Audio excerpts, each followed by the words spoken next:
Let's continue the new chapter।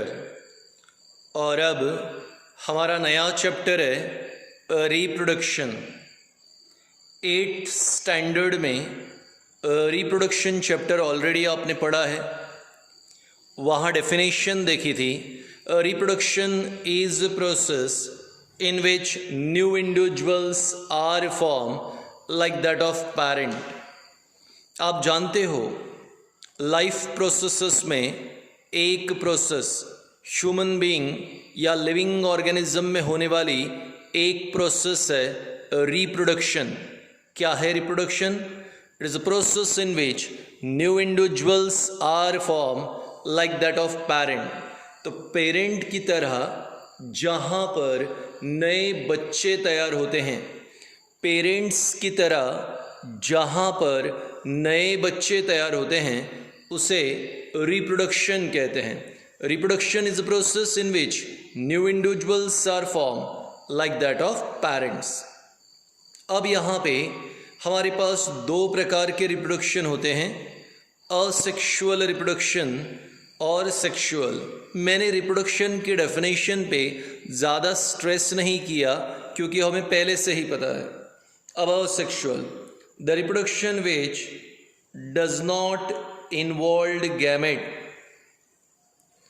the reproduction which does not involve gamete। ऐसा reproduction जहाँ gamete involve नहीं है उसे असेक्सुअल रिप्रोडक्शन कहते हैं। आप जानते हो गैमेट्स जो होते हैं ये दो प्रकार के होते हैं। एक स्पर्म जिसे हम मेल गैमेट कहते हैं और दूसरा एग जिसे हम फीमेल गैमेट कहते हैं। तो sperm egg, sperm mail gamete, egg female gamete. Once again, the reproduction. What is reproduction? The reproduction is a process in which new individuals are formed. A reproduction is a process in which new individuals are formed. किसके जैसे? Like that of parent। तो वो process जहाँ parent की तरह नए individuals तैयार होते हैं उसे क्या कहेंगे? रिप्रोडक्शन। ठीक, नेक्स्ट पॉइंट, असेक्सुअल रिप्रोडक्शन। ऐसा रिप्रोडक्शन जहाँ गैमेट्स इन्वॉल्व नहीं हैं, जहाँ स्पर्म और एग इन्वॉल्व नहीं है, उसे asexual reproduction. So the reproduction which does not involve gamete is called as asexual reproduction. दो प्रकार के गैमेट, स्पर्म और एग। स्पर्म यानी मेल गैमेट, एग यानी फीमेल गैमेट। तो इस प्रकार वो रिप्रोडक्शन जो गैमेट इन्वॉल्व नहीं करता असेक्सुअल, और जहाँ पे गैमेट इन्वॉल्व हो जाएंगे उसे कहेंगे सेक्सुअल रिप्रोडक्शन। अब मैं आपके लिए असेक्सुअल रिप्रोडक्शन में पहला टाइप लेने जा रहा हूँ, और असेक्सुअल रिप्रोडक्शन में फर्स्ट टाइप है बेटा बाइनरी फीजन। असेक्सुअल रिप्रोडक्शन में फर्स्ट टाइप ले रहे हैं बाइनरी फीजन। आप जानते हो फीजन का मतलब होता है ब्रेकडाउन और बाइनरी का मतलब होता है दो। ठीक है, ज़रा ध्यान से सुनना, इजी है पर आपको ध्यान से सुनना है। ठीक है, क्या है बाइनरी फीजन? सर ये असेक्सुअल रिप्रोडक्शन का एक टाइप है। अच्छा, क्या होता है? The kind of reproduction in which, the kind of reproduction in which one cell directly gives rise to two cell. One cell directly gives rise to two cell, producing two new individual. The kind of reproduction in which one cell, look at this, one cell gives rise to two cell, producing two new individual. Producing two new individual is called as binary fission. ऐसा reproduction जहाँ पर एक cell से हमें दो cell मिलती हैं और 2 नए बच्चे तैयार होंगे, 2 नए इंडिविजुअल तैयार होंगे, उसे बाइनरी फिजन कहते हैं। अब बाइनरी फिजन में पहला पॉइंट आ रहा है कि सर बाइनरी फिजन हमें अमीबा में देखने के लिए मिलेगा। अमीबा यूनिसेलुलर ऑर्गेनिज्म है। एक सेल का ब्रेकअप होगा, 2 सेल मिलेंगे और वो 2 सेल 2 नए बच्चे हैं। ठीक है सर, बाइनरी फिजन ये होगा फेवरेबल कंडीशन में, यानी जब सारी कंडीशंस फेवरेबल है उस समय जो रिप्रोडक्शन होगा वो binary fission. So binary fission occurs in favourable condition, तो फेवरेबल कंडीशन में बाइनरी फिजन होगा। आगे बाइनरी फिजन में सबसे पहले एक सिंगल सेल अमीबा का, उसमें न्यूक्लियस का डिवीज़न होता है।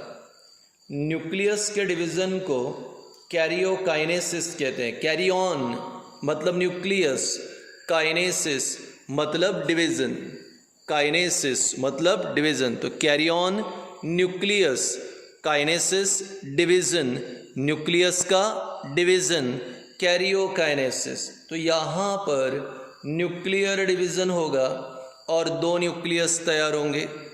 अब जो 2 न्यूक्लियस तैयार हो गए, धीरे धीरे वहाँ पर साइटोप्लाज्मिक डिवीज़न होगा। आप देख सकते हो यहाँ पर साइटोप्लाज्म का ब्रेकअप होने जा रहा है। 2 मेम्ब्रेन एक दूसरे से टच हो गई और इनका पॉइंट ऑफ कांटेक्ट डिसॉल्व हो जाएगा। जहाँ पे ये टच होते हैं वहाँ पे पॉइंट ऑफ कांटेक्ट डिसॉल्व होगा और 2 छोटी सेल मिलेगी। ये 2 जो छोटी सेल है ये 2 डॉटर सेल है। ये डॉटर अमीबी कहते हैं। Amoeba singular, amoebae plural form. तो हमें एक से कितने मिले? 2 सेल मिले, 2 अमीबा के नए बच्चे मिले। सो kind of reproduction in which one cell directly gives rise to 2 cell producing 2 new individual और 2 नए बच्चे तैयार करते हैं। इसे क्या कहेंगे? Binary fission. कहाँ पे होता है बाइनरी फिजन? अमीबा में। कब होता है? फेवरेबल कंडीशन में। तो अमीबा में बाइनरी फिजन होगा, फेवरेबल कंडीशन में होगा। यहाँ nuclear division is followed by cytoplasmic division. Karyokinesis is followed by cytokinesis. तो 2 न्यूक्लियस तैयार होंगे। अब साइटोप्लाज्म श्रिंक होगा, पॉइंट ऑफ कांटेक्ट डिसॉल्व होगा, 2 cell 2 amoeba. Once again the kind of reproduction in which 1 cell gives rise to 2 cell producing 2 new individual is called binary fission. अभी पहले देखा हमने बाइनरी फिजन, जहाँ एक सेल से हमें 2 सेल मिले, 2 नए बच्चे तैयार हुए। अमीबा में हुआ और फेवरेबल कंडीशन में हुआ। फेवरेबल कंडीशन यानी जहाँ पे इनफ क्वांटिटी में फूड है, टेम्परेचर नॉर्मल है और पानी भी भरपूर है। पर इमेजिन करो मई का महीना चल रहा है और ऐसे मई के महीने में पानी बहुत कम है, जैसे कि डैम में, रिवर में पानी कम है। नंबर 2, यहाँ पे खाने के लिए जो फूड होना चाहिए अमीबा के लिए फूड भी कम है, यानी quantity of food less. Number 2, पानी की क्वांटिटी कम। ठीक है, तो जब फूड की क्वांटिटी कम रहती है, पानी की क्वांटिटी कम रहती है और टेम्परेचर बहुत ज़्यादा रहता है, तो ऐसी कंडीशन को कहते हैं अनफेवरेबल कंडीशन। और अनफेवरेबल अगर कंडीशन अगर रहती हैं तो यहाँ पे होगा मल्टीपल फिजन। तो पहली बात तो जो है मल्टीपल फिजन अमीबा में होता है, मल्टीपल फिजन पैरामेशियम में होता है, मल्टीपल फिजन प्लाज्मोडियम में भी होता है। अब कोई बच्चा पूछेगा कि सर अमीबा में तो बाइनरी फिजन होता है। हाँ, बाइनरी तो होता ही है, मल्टीपल भी होता है। अमीबा, पैरामेशियम, प्लाज्मोडियम में मल्टीपल फिजन होता है। कब होगा? मैंने कहा अनफेवरेबल कंडीशन, जब पानी कम, फूड कम, टेम्परेचर ज़्यादा। तो ऐसी सिचुएशन में जो रिप्रोडक्शन होगा उसे कहेंगे मल्टीपल फिजन। क्या है multiple fission? Let's start. So kind of reproduction in which one cell, kind of reproduction in which one cell gives rise to many cell। ऐसा रिप्रोडक्शन जहां पर एक सेल से बहुत सारे सेल्स तैयार होते हैं। Kind of reproduction in which one cell gives rise to many cell producing many new individual. Producing many new individual is called as multiple fission. तो ऐसा रिप्रोडक्शन जहां पर एक सेल से बहुत सारे सेल मिलते हैं और बहुत सारे नए बच्चे तैयार होते हैं। एक सेल से बहुत सारे सेल तैयार होते हैं और बहुत सारे नए बच्चे तैयार होते हैं, तो इसे कहते हैं मल्टीपल फिजन। आइए देखते हैं अमीबा पर। अमीबा को पता चल गया कि बाहर टेम्परेचर ज़्यादा, पानी कम, फूड कम, तो ऐसी सिचुएशन में अमीबा अपने ऊपर एक प्रोटेक्टिव कवरिंग तैयार कर लेता है और ऐसी प्रोटेक्टिव कवरिंग वाले अमीबा को शाइज़ोन्ट या सिस्ट कहते हैं। जब बाहर अनफेवरेबल कंडीशन है तो अनफेवरेबल कंडीशन में अमीबा अपने शेप को चेंज करेगा और एक राउंडेड शेप में कन्वर्ट हो जाएगा जिसकी थिक वॉल्ड कवरिंग है। ऐसे थिक वॉल्ड कवरिंग वाले अमीबा को, राउंडेड अमीबा को शाइज़ोन्ट या सिस्ट कहते हैं। और अब ये डॉर्मेंट स्टेट में है, यानी अभी सो जाता है। पानी सूख भी गया तो भी अब अमीबा मरेगा नहीं, क्योंकि वो डॉर्मेंट स्टेज में चला गया। 1-2 महीने के बाद जब कंडीशन फेवरेबल आएगी, 1-2 महीने के बाद जब कंडीशन फेवरेबल आएगी, तो इस शाइज़ोन्ट के अंदर ये जो सिंगल न्यूक्लियस है वो अब न्यूक्लियर डिवीज़न करेगा और अप्रॉक्सीमेटली यहाँ पे 1000 नए न्यूक्लियस तैयार करेगा।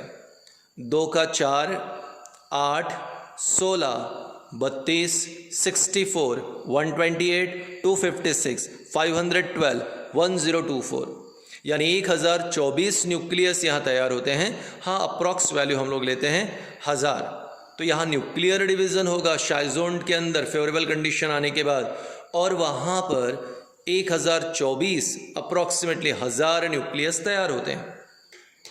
तो जब अनफेवरेबल कंडीशन थी तो अपने ऊपर थिक वॉल्ड कवरिंग तैयार कर लिया। ऐसे थिक वॉल्ड कवरिंग वाले स्ट्रक्चर को शाइज़ोन्ट या सिस्ट कहते हैं। अब ये सो गया। जब फेवरेबल कंडीशन आएगी 2-4 महीने के बाद, पानी आएगा, तब शाइज़ोन्ट में न्यूक्लियर डिवीज़न होगा। अप्रॉक्सीमेटली 1000 न्यूक्लियस तैयार होंगे। हर न्यूक्लियस के ऊपर साइटोप्लाज्म का एग्रीगेशन होगा। जितने भी न्यूक्लियस है, कितने न्यूक्लियस है? 1000। हर न्यूक्लियस के ऊपर साइटोप्लाज्म का एग्रीगेशन होगा और यहाँ पे अब एक अमीबा बनता जाएगा, साइटोप्लाज्मिक डिवीज़न। तो हर न्यूक्लियस पर साइटोप्लाज्म का एग्रीगेशन और फाइनली 1000 नए सेल्स तैयार होते हैं शाइज़ोन्ट के अंदर। मैच्योरिटी पे शाइज़ोन्ट ब्रेक होगा और अंदर से छोटे छोटे अमीबा बाहर निकलेंगे। बहुत सारे अमीबा निकले। मैंने कहा डॉटर अमीबी कितने निकले? More than 1000। तो एक सेल से बहुत सारे 1000 से भी ज़्यादा अमीबा बाहर निकले। इसलिए हमने कहा the kind of reproduction in which one cell gives rise to many cell producing many new individual. The kind of reproduction in which one cell gives rise to many cell producing many new individual is called multiple fission. Multiple fission कहाँ हुआ? Amoeba, paramecium, plasmodium. कब होता है? Unfavourable condition. तो binary fission में 1 से 2, multiple fission में 1 से बहुत ज़्यादा, बाइनरी फिजन फेवरेबल कंडीशन में, मल्टीपल फिजन अनफेवरेबल कंडीशन में। अब देखेंगे फ्रैगमेंटेशन। बाइनरी फिजन हो गया, मल्टीपल फिजन हो गया, अभी फ्रैगमेंटेशन। ठीक है।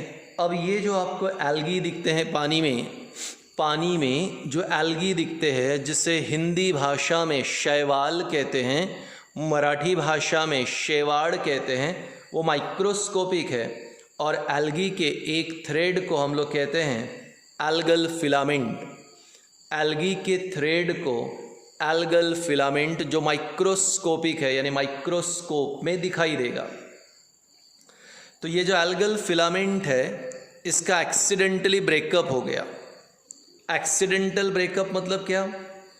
जब एल्गी पानी में था तो किसी एनिमल के कारण या फोर्स के कारण या किसी स्टिक, वुड या स्टोन के कारण उस एल्गल फिलामेंट, जो बहुत ही डेलिकेट होता है, उसका ब्रेकअप हो गया और ब्रेकअप से छोटे छोटे पीसेस तैयार हो गए। So due to accidental breakage, ध्यान से सुने, due to accidental breakage the algal filament is broken down into small segment. Due to accidental breakage, the algal filament is broken down into small segment. These segment are called as fragment. These segment are called as fragment. Each fragment, आप देख सकते हो, each fragment has the ability, each fragment has the tendency to develop into new individual. Her fragment में इतनी tendency होती है, हर fragment में इतनी एबिलिटी होती है कि वो डेवलप होगा और एक नया इंडिविजुअल तैयार करेगा। तो मैंने अपने एग्जाम्पल में एक एल्गल फिलामेंट लिया, उसके कितने पीसेस दिखाए? 3। इन छोटे छोटे पीसेस को क्या कहते हैं? फ्रैगमेंट। हर फ्रैगमेंट में इतनी एबिलिटी होती है, इतनी टेंडेंसी होती है कि वो डेवलप करेगा और नया इंडिविजुअल तैयार करेगा। मेरे पास कितने फ्रैगमेंट थे? 3। तो कितने नए इंडिविजुअल बने? 3। तो यहाँ पे मैंने लिखा 3 न्यू इंडिविजुअल, यानी 3 एल्गी तैयार हो गए। बच्चे ने पूछा, सर इमेजिन करो हमारे पास एल्गी के 100 टुकड़े रहे तो 100% 100 नए एल्गी तैयार होंगे। अगर आपके पास स्पाइरोगायरा है और उस स्पाइरोगायरा के आपने 500 सेल अलग कर दिए तो 500 नए इंडिविजुअल तैयार होंगे।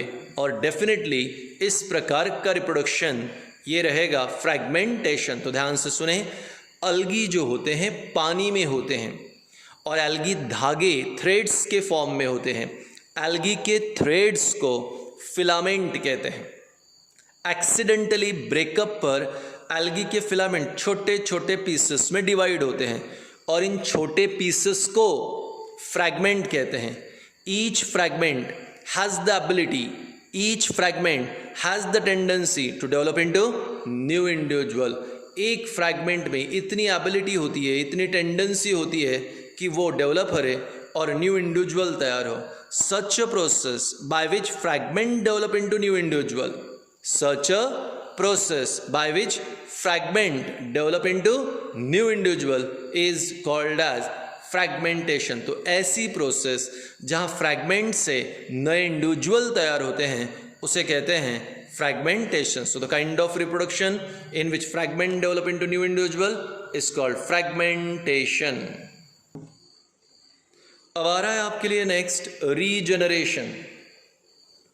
आपने बाइनरी फ्यूजन देखा, मल्टीपल फ्यूजन देखा और फ्रैगमेंटेशन, तीनों भी जगह गैमेट्स इन्वॉल्व नहीं हुए।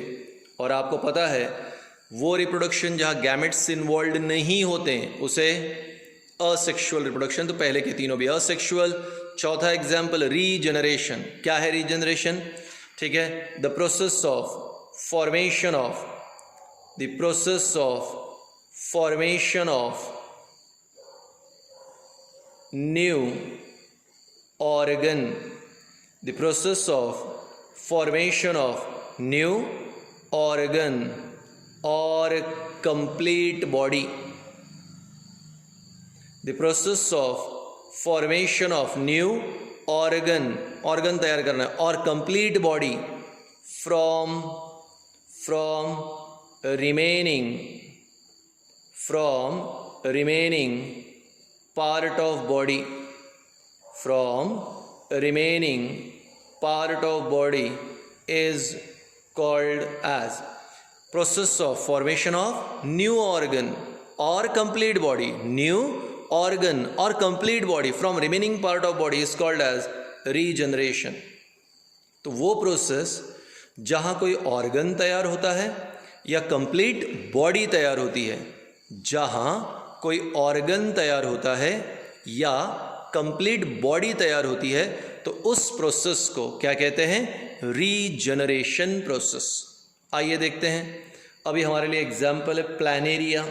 ये लार्वा है, नदी के पानी में मिलता है, रिवर वाटर में मिलता है और 3 mm का होता है, मिलीमीटर. 3 मिलीमीटर स्केल पे देख सकते हो कितना छोटा होता है. 3 मिलीमीटर का लाल कलर का एक लार्वा है प्लैनेरिया. उस लार्वा को हमने लिया और ब्लेड से कट कर दिया. जब लार्वा को कट कर दिया तो इसके छोटे छोटे पीसेस हो गए. Each piece has the ability to develop into new individual. आप देख सकते हैं ये पीस डेवलप हुआ, एक प्लैनेरिया. ये पीस डेवलप हुआ, दूसरा प्लैनेरिया. ये पीस डेवलप हुआ, तीसरा प्लैनेरिया. मतलब हमें क्या मिला? 3 न्यू इंडिविजुअल. 3 new individual. तो जब प्लैनेरिया लार्वा हमने लिया और प्लैनेरिया लार्वा को हम लोगों ने कट किया ब्लेड से छोटे पीसेस में, तो हर पीस में इतनी एबिलिटी थी कि वो डेवलप करे और नया इंडिविजुअल तैयार करे. प्लैनेरिया के 3 टुकड़े किए, 3 नए इंडिविजुअल. 4 टुकड़े करेंगे, 4 नए इंडिविजुअल. तो इस प्रकार से कंप्लीट बॉडी तैयार हुई, कंप्लीट न्यू ऑर्गेनिज्म तैयार हुआ. इसलिए प्रोसेस को बोला regeneration. Now the important point. Sir fragmentation में एक फिलामेंट के 3 टुकड़े हुए, 3 टुकड़ों से 3 नए इंडिविजुअल. रीजनरेशन में सर एक प्लैनेरिया के 3 टुकड़े हुए, 3 टुकड़ों से 3 नए इंडिविजुअल. दोनों तो सेम है, नाम अलग अलग क्यों? सुनो ध्यान से. फ्रैगमेंटेशन प्लांट से रिलेटेड है, एल्गी मतलब प्लांट से रिलेटेड है, जबकि रीजनरेशन एनिमल्स से रिलेटेड है. तो एनिमल्स से रिलेटेड है रीजनरेशन और प्लांट से रिलेटेड है तो फ्रैगमेंटेशन. तो यहाँ क्या बोलोगे? Process of formation of new organ or complete body from remaining part of body is called regeneration. Planaria larva small pieces में कट हो गए. हर पीस में इतनी एबिलिटी होती है, हर पीस में इतनी टेंडेंसी होती है कि वो डेवलप होगा और 3 न्यू इंडिविजुअल्स तैयार करा. तो इस प्रकार कंप्लीट बॉडी तैयार हुई, इसलिए यह है रीजनरेशन. हाँ, क्रैब में, छिपकली में, प्रॉन्स में अगर ऑर्गन टूट गया तो नया ऑर्गन आ जाएगा. छिपकली की टेल टूट गई, नया ऑर्गन आएगा, बॉडी पार्ट रीजनरेट हुआ. सेम नंबर 2 एग्जाम्पल, क्रैब में अगर कोई उसका पैर टूट गया तो नया पैर आ जाएगा, ऑर्गन का रीजनरेशन. इसी प्रकार यहाँ पर प्रॉन्स के अंदर अगर पैर टूट गए तो नए पैर आ जाएंगे, ऑर्गन का रीजनरेशन. हाँ, ऑर्गन का भी रीजनरेशन होता है और कंप्लीट बॉडी का भी रीजनरेशन होता है. बुक में प्लैनेरिया का एग्जाम्पल है and planaria is an example of complete body regeneration. So each part of planaria, each broken part of planaria have the tendency, have the ability to develop into new individual. Such a process of formation of new body from remaining part is regeneration. Now we are moving for next one, that is vegetative propagation. आप चाहें तो vegetative reproduction कहिए या चाहे तो vegetative propagation कहिए. The kind of reproduction which occurs or the reproduction which takes place by means of vegetative part of plant body, ऐसा reproduction जो वेजिटेटिव पार्ट्स की मदद से होता है उसे वेजिटेटिव रिप्रोडक्शन, रिपीट कर रहा हूँ, the reproduction which takes place by means of vegetative part of plant body is called as vegetative reproduction. Root, stem or leaf. Root, stem and leaf are vegetative part and whenever the reproduction takes place by means of vegetative part, then it is called as vegetative reproduction or vegetative propagation. तो अब vegetative propagation यानी vegetative part, कौन है vegetative part? Root, stem और leaf. Root, stem और leaf से या vegetative part से अगर रिप्रोडक्शन होता है तो उसे वेजिटेटिव रिप्रोडक्शन। ठीक, पहला रूट्स। अब हमने रूट ली, सॉइल में डाल दी, नया प्लांट निकल गया। क्या ये पॉसिबल है? यस, ये पॉसिबल है in case of sweet potato and dahlia. Dahlia एक ऑर्नामेंटल प्लांट है, फ्लावरिंग प्लांट है, और स्वीट पोटैटो हिंदी भाषा में शकरकंद, रताड़ आपण म्हणतो। तो ये जो स्वीट पोटैटो है, शकरकंद, इसको ज़मीन में डाल दो, नया प्लांट निकलेगा, क्लाइंबर। तो रूट से रिप्रोडक्शन हो रहा है, दैट इज़ वेजिटेटिव रिप्रोडक्शन। अब यहाँ पे लीफ देखो, लीफ से होने वाला reproduction that is vegetative reproduction. Example है ब्रायोफिलम। अब ये ब्रायोफिलम का लीफ है, इसमें ऐसे छोटे छोटे नॉचेस होते हैं। ये ब्रायोफिलम का लीफ है, आप देख सकते हो यहाँ पर इस प्रकार के नॉचेस है। ये नॉच है, फिर ये है, ये है, ये इधर भी सेम ऐसे ही। इन नॉचेस में छोटे छोटे आउटग्रोथ लगते हैं, जैसे यहाँ पर है। और ये आउटग्रोथ जब नीचे गिरेंगे तो इनका जर्मिनेशन होगा। फाइनली आउटग्रोथ लीफ पे लगते हैं। ये छोटे छोटे आउटग्रोथ नीचे गिरेंगे, इनका जर्मिनेशन होगा, और फाइनली जर्मिनेशन के बाद यहाँ पे तैयार होगा न्यू प्लांट। तो अब यहाँ पे नया प्लांट तैयार हो रहा है पर लीफ की मदद से। मराठी भाषा में ब्रायोफिलम को पानफुटी कहते हैं। मराठी भाषा में ब्रायोफिलम को पानफुटी कहते हैं। आप देख सकते हो अभी क्लियरली फिगर को। पानफुटी, पानापासून फुटणारा, जो लीफ से तैयार होता है। तो ब्रायोफिलम के लीफ में छोटे छोटे नॉचेस, नॉचेस में स्मॉल आउटग्रोथ, लीफ रूट कहते हैं बॉटनी की भाषा में। ये छोटे आउटग्रोथ नीचे गिरेंगे, सॉइल पे जर्मिनेशन होगा, नया प्लांट तैयार होगा। लीफ से नया प्लांट, वेजिटेटिव रिप्रोडक्शन। लीफ से नया प्लांट, वेजिटेटिव रिप्रोडक्शन। रूट से नया plant, vegetative reproduction. And now stem. Stem भी वेजिटेटिव पार्ट है और उससे रिप्रोडक्शन होता है, तो वो भी वेजिटेटिव प्रोपोगेशन। जिंजर यानी अदरक स्टेम है। हाँ, वो ज़मीन के अंदर है, अंडरग्राउंड है, फिर भी स्टेम है क्योंकि नोड और इंटरनोड है। पोटैटो सॉइल के अंदर है पर स्टेम है, नोड और इंटरनोड है। टर्मेरिक सॉइल के अंदर है पर स्टेम है, नोड और इंटरनोड। तो बेटा जिस पे नोड और इंटरनोड होता है वो स्टेम, और भले वो ग्राउंड के अंदर हो या बाहर। I am having one example for you, that is potato. क्या है पोटैटो? बोले सर ये स्टेम है। अब पोटैटो के ऊपर ये आपको आउटग्रोथ दिख रहे हैं छोटे छोटे यहाँ पे, इन्हें क्या कहते हैं? सर ये बर्ड है। ये क्या है? बर्ड है। अब मैंने यहाँ पर चाकू लिया और चाकू लेके इन बर्ड्स को काटा। बॉटनी की भाषा में इसे बर्ड भी कह सकते हो। और ये जो पॉइंट होता है, ये नोड, ये दूसरा नोड, दो नोड के बीच में ये जो गैप है, इस गैप को कहेंगे इंटर नोड। तो जहाँ पे नोड और इंटर नोड है वो कौन है? स्टेम। तो अब मैंने पोटैटो लिया, पोटैटो के ऊपर इस तरह से आपको जो है मार्किंग दिख रही हैं, ये बर्ड है। अब चाकू से काटा इस प्रकार के हर छोटे पीस में एक क्या आ जाए? बर्ड आ जाए। अब मैंने इसे लिया और सॉइल के अंदर लगा दिया। लुक एट दिस, मैंने यहाँ पे 7 पीसेस लिए, 7 पीसेस को सॉइल के अंदर लगाया। कुछ ही दिनों में यहाँ पे जर्मिनेशन होगा and it will gives rise to new plant. एक आलू में कितने पीसेस तैयार किए मैंने? 7 पीसेस को कहाँ लगाए? सॉइल। कितने नए प्लांट निकले? 7। तो आप बताओ किससे नए प्लांट निकले? बोले सर स्टेम से नया प्लांट निकला। तो नया प्लांट यानी रिप्रोडक्शन, पर स्टेम से, that is vegetative reproduction. So whenever reproduction takes place by means of vegetative part of plant body, then it is called as vegetative reproduction.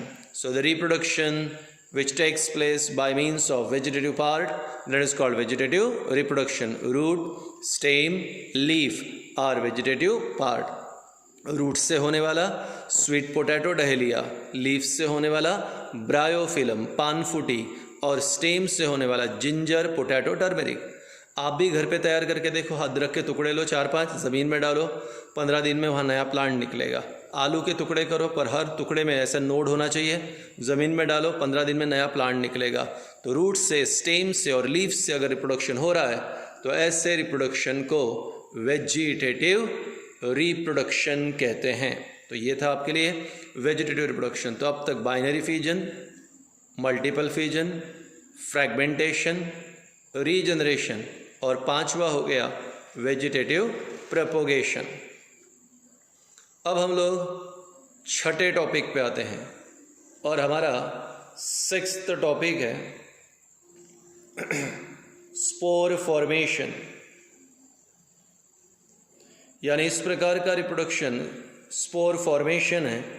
और इसका बेस्ट एग्जाम्पल है फंगस, राइजोपस, म्यूकर, एस्परजिलस, कोई भी आप चुन सकते हैं। मैंने यहाँ पे ले लिया आपके लिए म्यूकर।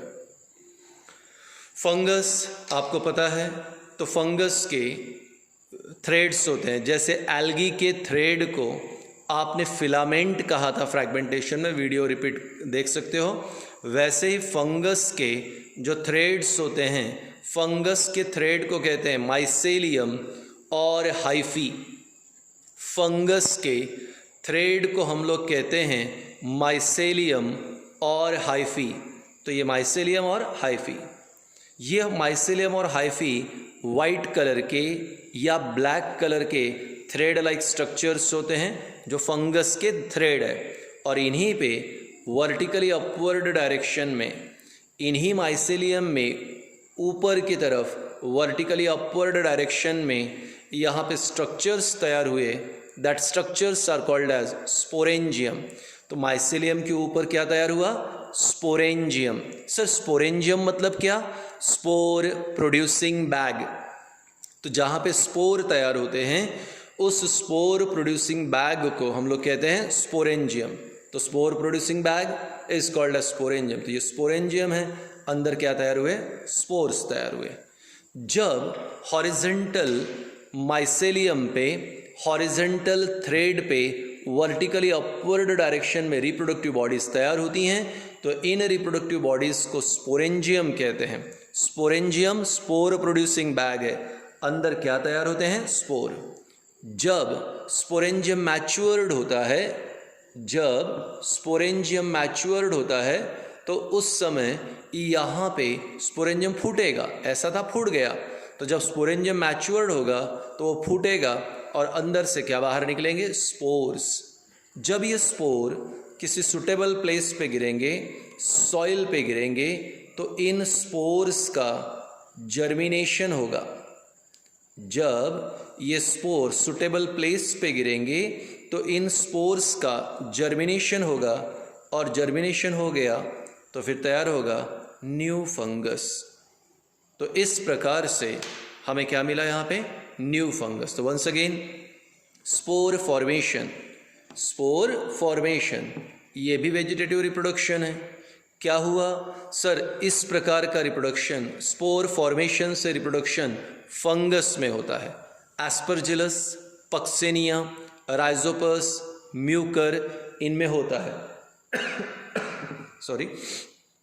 अब यहाँ पे फंगस में जो हॉरिजेंटल थ्रेड्स होते हैं या हॉरिजेंटल फाइबर्स होते हैं, उन्हें कहते हैं माइसेलियम और हाइफी। ये माइसेलियम और हाइफी इसके वर्टिकली अपवर्ड डायरेक्शन पे रिप्रोडक्टिव बॉडीज तैयार होती हैं। क्या नाम है? स्पोरेंजियम। क्या मतलब? Spore producing body is sporangium. जब स्पोरेंजियम मैच्योर्ड हो जाता है तो स्पोरेंजियम फूटेगा, क्या बाहर निकलेंगे? स्पोर। स्पोर कहाँ गिरेंगे? सुटेबल प्लेस पे। फिर क्या होगा? जर्मिनेशन, और जर्मिनेशन हो गया तो न्यू फंगस। इस प्रकार स्पोर से नए individual, that is asexual reproduction.